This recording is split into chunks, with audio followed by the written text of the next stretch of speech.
Legenda Kian Santang, putra Prabu Siliwangi yang mampu menaklukkan pendekar dunia. Bayangkan, seorang putra raja dari tanah Sunda, tumbuh menjadi pendekar sakti mandraguna, yang kesaktiannya terdengar hingga ke negeri Arab. Ia menantang dan menaklukkan para pendekar dunia, lalu membawa cahaya Islam ke tanah kelahirannya. Dialah Kian Santang, putra Prabu Siliwangi, yang kisahnya hingga kini masih hidup dalam legenda masyarakat Sunda. Sebelum kita masuk ke dalam kisah yang penuh misteri, kesaktian, dan perjalanan panjang ini, jangan lupa untuk klik tombol like, subscribe, dan nyalakan lonceng notifikasinya, agar kamu tidak ketinggalan cerita-cerita sejarah dan legenda Nusantara lainnya. Mari kita telusuri bersama, kisah sang pendekar legendaris, Kian Santang. Bagian 1, Asal-usul dan kelahiran Kian Santang. Di Tatar Sunda pada abad ke-15, berdiri sebuah kerajaan besar bernama Kerajaan Pajajaran. Rajanya adalah seorang tokoh yang disegani, Prabu Siliwangi, penguasa agung yang terkenal arif, berwibawa, dan memiliki kekuatan politik serta spiritual yang besar. Di balik keagungan itu, lahirlah seorang putra yang kelak akan mengguncang dunia persilatan, Raden Kian Santang. Sejak kecil, Kian Santang sudah menunjukkan tanda-tanda istimewa. Ia tumbuh sebagai anak yang berbeda, tubuhnya kuat, matanya tajam, dan pembawaannya penuh wibawa. Banyak orang percaya, Kian Santang mewarisi darah kesaktian leluhur Pajajaran. Bahkan sejak masih remaja, ia sudah mampu menundukkan para jawara yang jauh lebih tua. Bagian 2, Masa muda sang pendekar. Seiring bertambahnya usia, Kian Santang dikenal bukan hanya sebagai putra raja, tapi juga sebagai pendekar muda yang sulit ditandingi. Ia belajar berbagai ilmu kanuragan, baik dari guru-guru istana maupun pendekar-pendekar sakti yang hidup di tanah Sunda. Konon, Kian Santang memiliki ilmu pukulan maut yang disebut pukulan Pajajaran, sebuah jurus yang bisa merobohkan lawan hanya dengan sekali serang. Ia juga menguasai ilmu kebatinan tingkat tinggi, hingga bisa membaca gerak lawan bahkan sebelum mereka bergerak. Namanya mulai dikenal luas. Dari pesisir utara Jawa hingga ke pedalaman Sunda, orang-orang mulai bercerita tentang pendekar muda yang tak terkalahkan. Bagian 3, Pertemuan dengan para jawara. Karena kesaktiannya, banyak pendekar dari berbagai daerah datang untuk menantangnya. Mereka ingin menguji kemampuan sang putra raja. Namun, hasilnya selalu sama, Kian Santang menang dengan mudah. Dari situlah muncul julukan-julukan baru baginya, sang pendekar Pajajaran, si sakti mandraguna, hingga putra Siliwangi yang tak terkalahkan. Meski begitu, Kian Santang bukanlah sosok yang sombong. Setiap kali mengalahkan lawan, ia selalu memberi wejangan agar mereka tidak hanya mengejar kesaktian, tetapi juga kebijaksanaan. Bagian 4, Kegelisahan hati. Meski bergelimang kemenangan, Kian Santang merasa ada sesuatu yang kosong dalam dirinya. Ia merasa kesaktiannya tak punya arah, dan ia terus mencari makna hidup yang sebenarnya. Di suatu malam, ia bermimpi. Dalam mimpinya, ia bertemu dengan seorang sosok bercahaya yang berkata, "Wahai Kian Santang, kesaktianmu hanyalah titipan. Jika kau ingin menemukan kebenaran sejati, pergilah jauh dari tanah kelahiranmu. Cari ilmu yang bukan hanya menguatkan badan, tapi juga menenangkan jiwa." Mimpi itu terus membayangi Kian Santang. Ia mulai yakin bahwa ada sesuatu yang lebih besar daripada sekadar kesaktian dan kemenangan di gelanggang. Bagian 5, Perjalanan ke Tanah Arab. Didorong oleh panggilan batin, Kian Santang memutuskan untuk melakukan perjalanan jauh.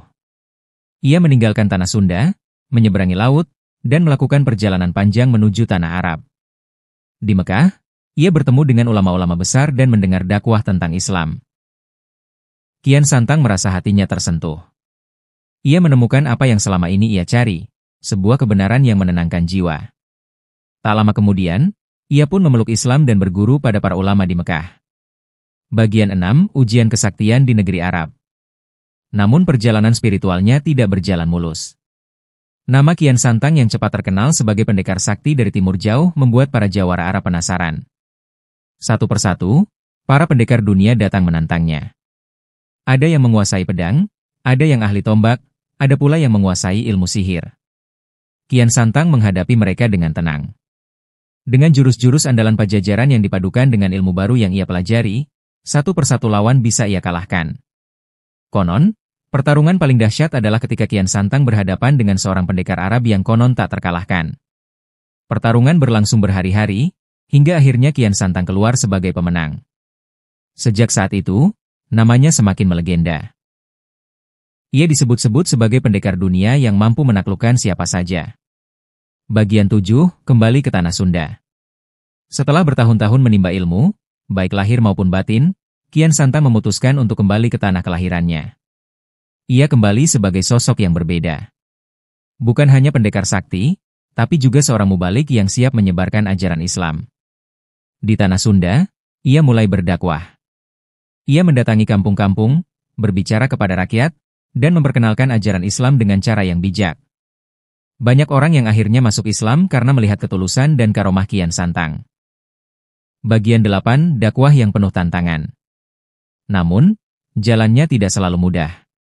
Masih banyak orang Sunda kala itu yang setia pada ajaran lama, termasuk sebagian keluarga kerajaan Pajajaran sendiri.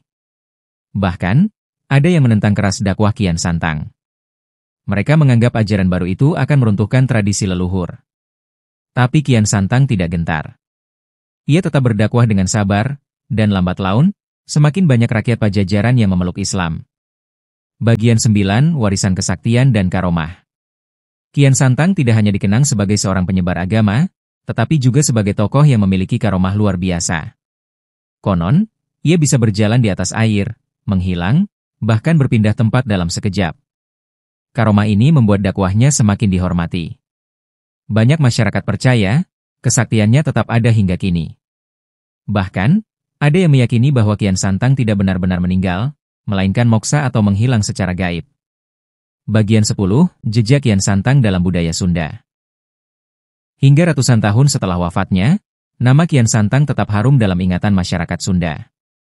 Kisahnya tidak hanya hidup dalam cerita tutur, tetapi juga diwariskan dalam bentuk pantun, pupuh, dan naskah kuno. Di banyak daerah Jawa Barat, kisah Kian Santang sering dikaitkan dengan tempat-tempat tertentu. Misalnya, Gunung Sembung di Garut dipercaya sebagai lokasi petilasan sang pendekar. Ada pula situs-situs lain yang dikaitkan dengan perjalanan dakwahnya, seperti Cicalengka, Sumedang, dan Tasikmalaya. Dalam kebudayaan Sunda, Kian Santang dipandang sebagai simbol kekuatan, keberanian, sekaligus kebijaksanaan. Ia bukan hanya pahlawan yang mengandalkan kesaktian, tetapi juga sosok yang mampu membawa perubahan besar dalam kehidupan masyarakat. Bahkan hingga kini, banyak orang Sunda yang meneladani nilai-nilai dari kisahnya. Bagian 11, misteri makam Kian Santang. Hingga kini, misteri makam Kian Santang masih menjadi perdebatan. Ada yang percaya ia dimakamkan di Gunung Sembung, Garut. Setiap tahun, banyak peziarah datang ke sana untuk mendoakan dan mengenang jasanya. Namun, ada pula cerita yang mengatakan Kian Santang dimakamkan di Mekah, karena ia wafat di sana. Misteri inilah yang membuat legenda Kian Santang semakin hidup, dari generasi ke generasi. Penutup legenda yang abadi. Kian Santang bukan sekadar tokoh sejarah. Ia adalah simbol perjalanan spiritual manusia, dari seorang pendekar sakti yang tak terkalahkan, hingga menjadi sosok bijak yang menemukan cahaya kebenaran. Legenda ini terus hidup dalam cerita rakyat Sunda, menjadi pengingat bahwa kesaktian sejati bukanlah tentang mengalahkan orang lain, tetapi tentang menundukkan hawa nafsu dan menemukan makna hidup. Demikianlah kisah legenda Kian Santang, putra Prabu Siliwangi yang mampu menaklukkan pendekar dunia. Jangan lupa subscribe channel ini, like videonya, dan bagikan ke teman-temanmu, agar semakin banyak yang tahu tentang sejarah dan legenda Nusantara yang penuh makna.